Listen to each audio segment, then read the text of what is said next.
Otro tema que también tiene indignada a la población es el tema de la corrupción. Ha rebasado todos los límites de la inconformidad. ¿Cómo es posible que ya en pleno gobierno nuestro, de un gobierno que ayudamos a elegir, se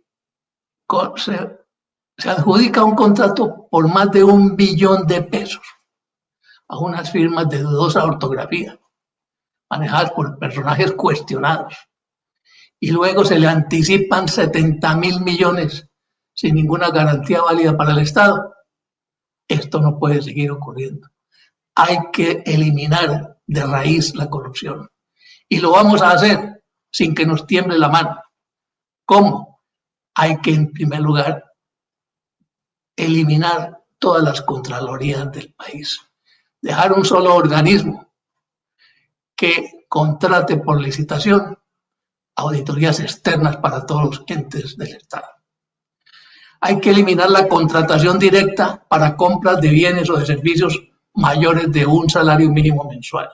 Esa es una alcahuetería que están utilizando para robarse los dineros del Estado. Hay que prohibir ese otro vicio que ya se ha implantado de que los gobernantes se gastan dineros públicos para promocionar su imagen, como lo han hecho varios gobernadores y alcaldes. A los corruptos hay que negarles el derecho a volver a ser funcionarios públicos o a contratar con el Estado. Y cuando sean procesados no deben tener la casa por cárcel. Y además se les debe hacer extinción del dominio para que el Estado recupere los valores que le fueron defraudados. Pero es que el tema de la corrupción, estimados compatriotas, va ligado al tema de la politiquería, del clientelismo, y tenemos que hacer una reingeniería total de la política y del Estado. Mientras no hagamos eso, la corrupción seguirá campeando a lo largo y ancho del país. Esa reingeniería comprende la supresión y fusión de numerosas entidades cuyos fines ya están asignados a otras, la revisión de unos exagerados presupuestos de muchas entidades que no guardan relación con el resultado que producen, la revisión de salarios de altos cargos del Estado que no se compadecen ni con la justicia, ni con la caridad, ni tampoco con la capacidad del fisco. ¿Cómo es posible que un congresista o un magistrado se gane 38 veces lo que se gana un pobre trabajador del salario mínimo? Eso hay que revisarlo, mis estimados amigos. Y esa reingeniería debe comprender las prácticas políticas, porque en el clientelismo está el origen de toda la corrupción. Y pasamos a otro tema que ha tenido preocupada a la sociedad colombiana y que por consiguiente tenemos que atender prioritariamente. Acabamos de pasar la mayor crisis económica de nuestra historia, originada lógicamente por la pandemia, pero además fue reforzada, incentivada por las marchas y paros que acabaron de fracturar el aparato productivo del país. Pues bien, tenemos que proceder a la reactivación de la economía. Pero si miramos la historia de otros países, resulta que todo procedimiento de reactivación económica empieza con la seguridad. Sin seguridad no hay crecimiento económico. Y la seguridad en Colombia tiene dos enemigos. Un enemigo es el pacto infame de Santos Timochenko que hay que abolir, que no lo vamos a cumplir, mejor dicho. Y el otro obstáculo grande es todo el plan de desestabilización que surge del Foro de Sao Paulo. Tenemos que reaccionar. No podemos seguir como los gobiernos que simplemente pasan agachados frente a todo lo que está ocurriendo como si no hubieran leído las conclusiones del Foro de Sao Paulo.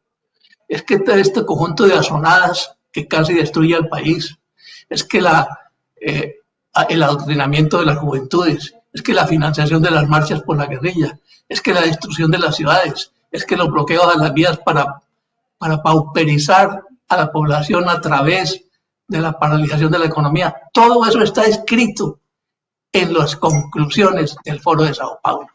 Tenemos que reaccionar contra eso. Es que Colombia no es un pedazo de tierra para que cualquiera venga a hacer lo que quiera con ella.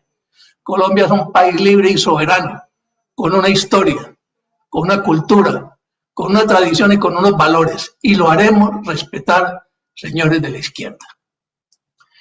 Después de la seguridad, el otro tema para la reactivación económica es la atracción de la inversión y la formación de empresas, la creación de empleos. Para eso tenemos que tener una batería de medidas que incentiven precisamente la creación de nuevas empresas y la generación de más puestos de trabajo. Tenemos que reducir la carga tributaria que ya en Colombia llegó al 71% y tenemos que bajarla, lógicamente, en forma prudencial, siquiera hasta el 30%.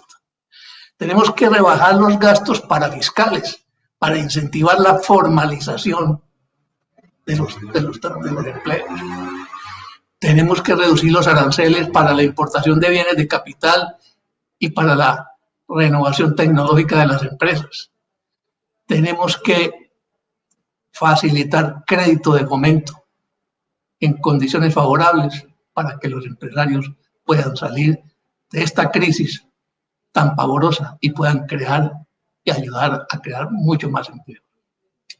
De manera que la reactivación económica es otra de las prioridades que hay que hacer, pero también debe ir acompañada de una flexibilización de la norma laboral, de una guerra al contrabando, de un incentivo a las exportaciones y de atender el déficit fiscal. El déficit fiscal no se puede seguir atendiendo ni con más endeudamiento ni con más impuestos. Hay que amarrarse el cinturón. Hay que crear un Estado pequeño, eficiente, pero económico. Necesitamos un Estado que sea fácilmente costeable por los ciudadanos. No podemos seguir en esa espiral de crear y crear más empleos, más burocracia y más gastos.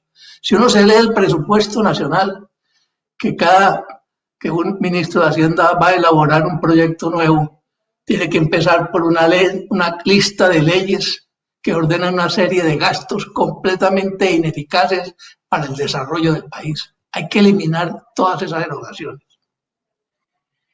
Tenemos que vender los activos innecesarios y tenemos que rebajar las reservas internacionales y con el producto de esas dos ventas tenemos que amortizar la deuda pública externa para así hacer que el sostenimiento de la deuda sea menos oneroso.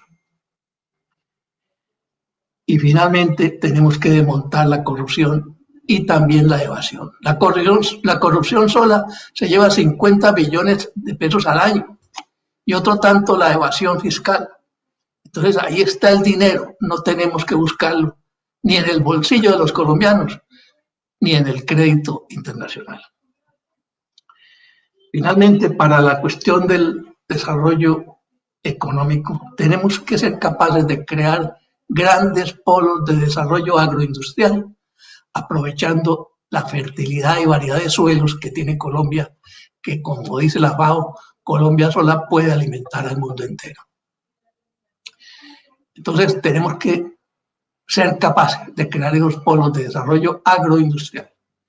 Igualmente, en la parte industrial tenemos que fomentar la creación de zonas industriales contiguas a los puertos marítimos para eliminar parte de los fletes y que el flete únicamente sea de la fábrica al puerto de exportación, no atravesándose todo el país, sino al pie de los puertos.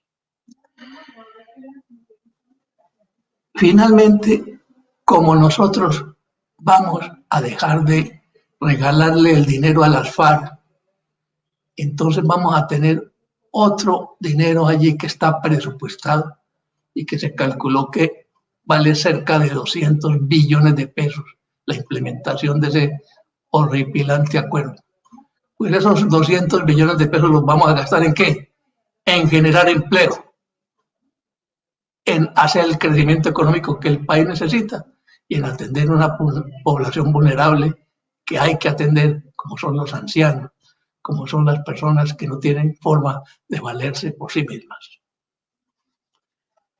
Otro tema que nos preocupa a los colombianos, no solamente por nosotros, sino por el futuro del país, es el tema de la educación. Nosotros tenemos la responsabilidad de formar buenos ciudadanos. No solamente darles conocimientos técnicos y profesionales para que se defiendan en la vida, tenemos que infundirles principios éticos, principios morales. Tenemos que enseñarles los valores fundamentales del sistema democrático, enseñarles el amor a la patria y a sus símbolos, enseñarles civismo, enseñarles urbanismo, enseñarles buenas costumbres, motivarlos a que sean responsables en su trabajo, a que no apelen al dinero fácil, sino a la disciplina, al estudio, que es lo que verdaderamente los va a convertir en buenos ciudadanos. Y eso hay que incluirlo en la educación. Ya lo han hecho otros países. ¿Perdón? Bueno, entonces, voy a terminar.